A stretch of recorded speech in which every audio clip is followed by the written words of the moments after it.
75 pegawai KPK yang tidak lolos tes wawasan kebangsaan TKW, hasilnya 51 pegawai diberhentikan sedangkan 24 pegawai masih bisa diselamatkan.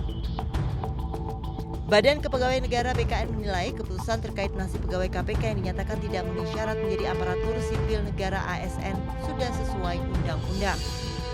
Kepala BKN Bima Haria Wibisana membantah mengabaikan perintah Presiden Joko Widodo yang meminta alih status menjadi ASN tidak boleh merugikan pegawai KPK.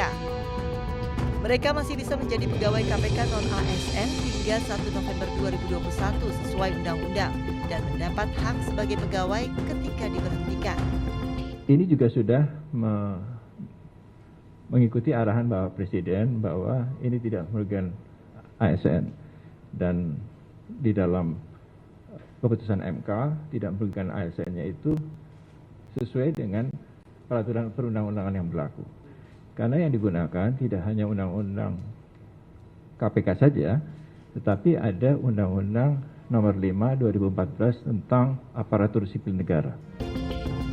Sebelumnya Presiden Jokowi meminta hasil tes wawasan kebangsaan tidak serta-merta dijadikan dasar untuk memberhentikan pegawai KPK yang tidak lolos tes. Hasil tes wawasan kebangsaan terhadap pegawai KPK hendaknya menjadi masukan untuk langkah-langkah perbaikan KPK. Saya minta kepada para pihak yang terkait, khususnya pimpinan KPK, Menteri PAN RB, dan juga Kepala BKN untuk merancang tindak lanjut bagi 75 pegawai KPK yang dinyatakan tidak lulus tes dengan prinsip-prinsip sebagaimana yang saya sampaikan tadi.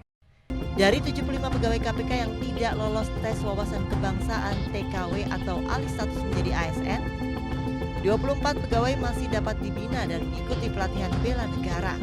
Sedangkan 51 pegawai sisanya tidak dapat mengikuti pembinaan.